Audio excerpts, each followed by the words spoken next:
Bueno, ya lo hemos comentado un par de veces o más en el programa del día de hoy, pero vamos a entrar de lleno en este tema.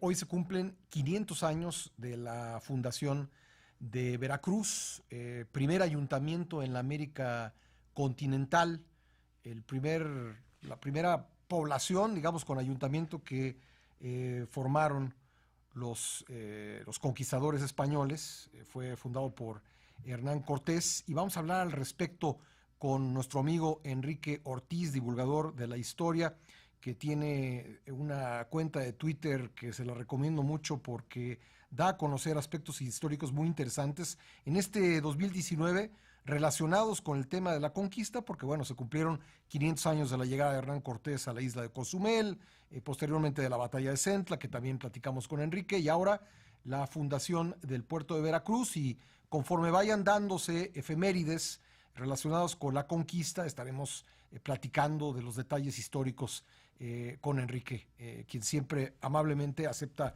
nuestra invitación. ¿Cómo estás, Enrique? Me da gusto saludarte. Un gustazo estar aquí. Gracias por la invitación, Pascal. Bueno, nomás dar la cuenta de Twitter, es @Cuauhtémoc. Cuauhtémoc-1521. Consulten esta cuenta de Twitter, de verdad la van a encontrar, estoy seguro, muy, muy interesante.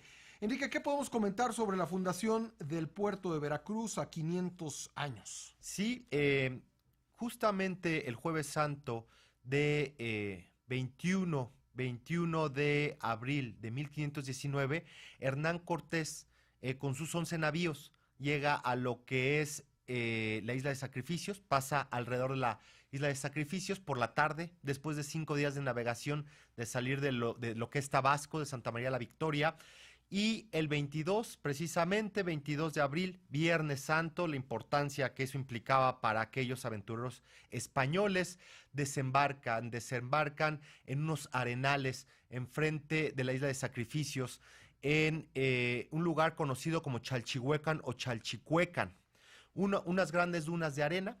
Ahí llega Hernán Cortés y ahí se establece justo en el mismo lugar en el que en 1518 Juan Grijalva se había puesto en contacto con los culuas. Estos culuas, que eran los herederos, la forma de llamarle a los mexicas, que eran los herederos de esta tradición de siglos de los toltecas. Recordemos que Culhuacán fue la última heredera de la sabiduría y del conocimiento tolteca. Por eso les llamaban culuas, y precisamente por eso Ulúa, porque obviamente los españoles no entendían el Culua y entendían Ulúa, sí. Y entonces se queda, ¿no?, esta isleta enfrente de lo que es Veracruz. San Juan de Ulúa. San Juan de Ulúa. Se fundó un fuerte, sí, un baluarte, un bastión de defensa contra los piratas. Sí.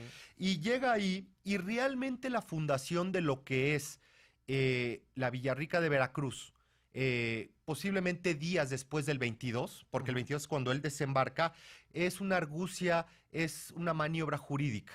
Ese es el principal objetivo, y no hay que perderlo de vista, obviamente todos los radioescuchas, no perder de vista este objetivo de Hernán Cortés, porque recordemos que Hernán Cortés... Su expedición legalmente no tenía mucha base, ¿no? No tenía sustento, ¿no? De hecho, él se escapa prácticamente de Cuba, sí. Del gobernador Diego Velázquez de Cuéllar, se escapa.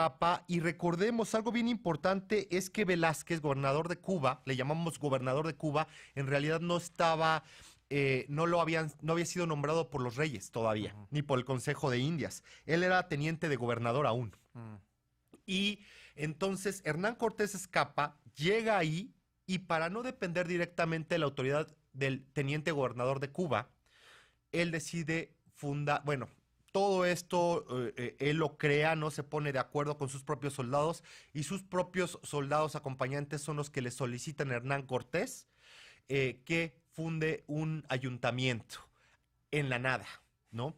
Empieza... No había población. No había nada. Eso sí, había un hervidero de gente cuando ellos llegan. Cuando ellos llegan a lo que es actualmente, pues bueno, el puerto de Veracruz, muy cerca de toda esta bahía, un hervidero de gente, porque en Motecuzoma, ahí ya estaban sus calpixques o mensajeros, sus embajadores, y se establece en ese lugar Hernán Cortés, y mientras tanto los abastecen de comida. Estamos hablando posiblemente de cientos o posiblemente hasta miles de indígenas mujeres, un hervidero, este arenal, que llegan por órdenes de los mexicas a abastecer de comida a los españoles y obviamente también los regalos, ¿no? Que les da Moctezuma para disuadir a Hernán Cortés de que se fuera. que se fuera. Y también es una exhibición, una muestra del poder mexica, estas exhibiciones de lujo, ¿no? De jades, plumas y todo. Y justamente en ese momento es cuando Hernán Cortés le dice a los calpixques, ¿saben qué? Vamos a visitar a Moctezuma, queremos ir a la tierra de los culos. Ellos, los famosísimos painani corredores, ¿no? Estos relevos que decían que le llevaban el pescado a Moctezuma en menos de un día, ¿no? A través de relevos, mandan esta información a Moctezuma y mientras tanto los españoles esperan en los arenales la respuesta de Moctezuma si tienen el permiso de continuar tierra adentro o son rechazados. Para esto se empieza a calentar la situación entre los velasquistas, aquellos que apoyaban regresar a Cuba y entregar a Hernán Cortés al gobernador de Cuba, y entre el partido del propio conquistador.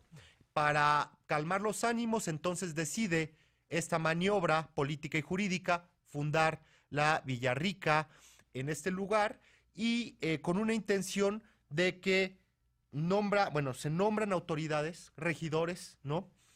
Y él renuncia como justicia mayor y capitán general. Pero obviamente todo pactado previamente, así como en la política actual, ¿no? Estas personas, estos regidores, ellos mismos son los que al poco tiempo, días, nombran nuevamente a Hernán Cortés justicia mayor y capitán general.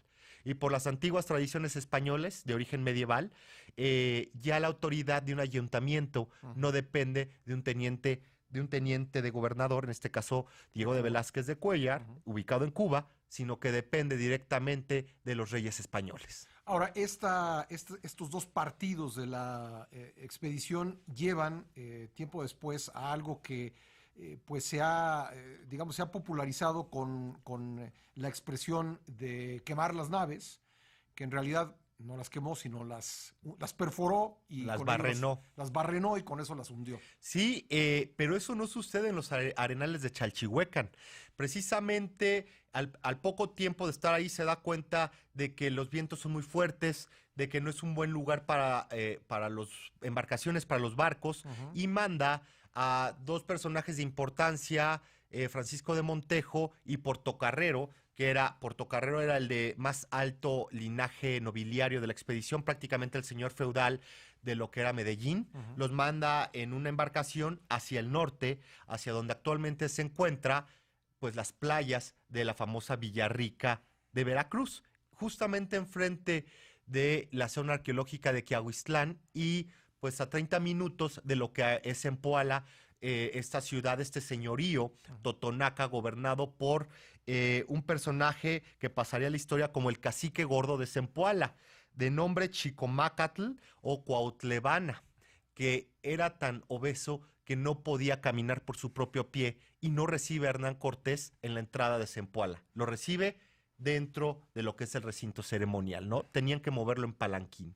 Entonces, manda a Hernán Cortés en una embarcación a estos dos personajes a buscar un nuevo lugar, y cuando ellos regresan, obviamente ya había fundado la Villarrica, ¿no? Porque eran los opositores y los de mayor peso entre la tropa, y le dicen, ¿sabes qué? Encontramos un excelente fondeadero, una excelente bahía, y va Hernán Cortés, decide ir a este lugar, alrededor de 20 leguas al norte de lo que es Chalchihuecan. Él va caminando a pie, ¿no? A caballo, con toda su tropa, mientras que los barcos van acompañándolo por mar, y precisamente es a este lugar, ¿no? En donde actualmente, enfrente de Quiahuiztlán, donde fundan la segunda villa. Bueno, no es una refundación, mueven el emplazamiento solamente. Y en este lugar es precisamente donde, mal dicho, desde Francisco Cervantes de Salazar, alrededor de 1550, él es el que empieza con esta, pues, leyenda, donde se dice, y entonces vuestra merced quemó los barcos, cuando en realidad Hernán Cortés se había puesto de acuerdo con los marineros, pagándoles en oro, para que ellos fueran abriendo aperturas, canaletas dentro de los cascos de los mismos barcos para que hicieran agua. ¿no? Y con una intención también de encallar estos barcos y utilizar toda la madera, todo el velamen, las cuerdas, para justamente en la Villarrica, actualmente la Villarrica, ahí armar un fuerte, la primera fortaleza, y empezar a hacer una traza de casas, ¿no? Donde pues los vecinos eran todos los hombres de la expedición, y establecer ahora sí en forma una ciudad, la primera ciudad en lo que actualmente es México, de origen europeo. Y con como lo has dicho, con un propósito político evidente, ¿no? Esa era la principal razón. No hay que dejar de lado que era tan fuerte la presión de los velasquistas que querían regresar a Cuba, que en algún momento Hernán Cortés le dice: ok, ¿se quieren regresar? Yo les doy un barco, váyanse, no hay ningún problema. Sin embargo, se presentan Pedro de Alvarado y otros hombres de confianza muy aguerridos y le dice: eso es una cobardía, es retirarse frente a los enemigos, o sea, retirarse en batalla frente a los enemigos. Por presión, ¿no? Y hago comillas, por presión de estos personajes importantes de la tropa, Hernán Cortés revoca la orden y se da cuenta que hay hasta posiblemente una conspiración para matarlo, en la cual está involucrado su capellán Juan Díaz. Y dada esta situación, pues manda condenar a muerte a Juan Escudero, Diego de Cermello, los ahorcan, y a Gonzalo de Umbría le cortan los dedos de los dos pies. Aún así pudo caminar, porque se comenta que él todavía llega a Tenochtitlan sin los dedos del pie, y a otros varios les dieron latigazos, ¿no? Pero la presión era muy fuerte en ese momento, y la forma de aliviarla, la forma de encontrar una válvula de escape, era fundar un ayuntamiento que dependiera ya directamente, cuyas autoridades dependieran directamente, y él mismo, de los reyes de España.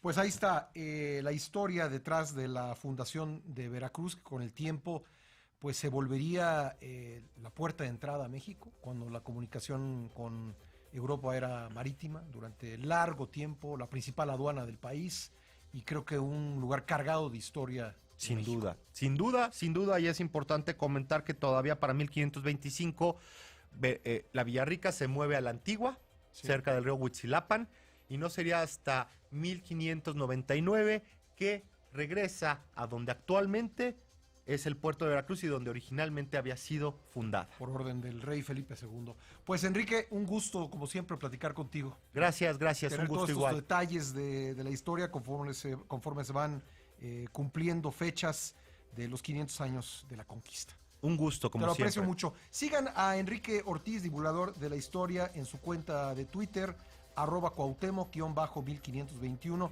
para tener pues esto que nos ha comentado y mucha más información sobre la historia. La verdad vale la pena. Gracias.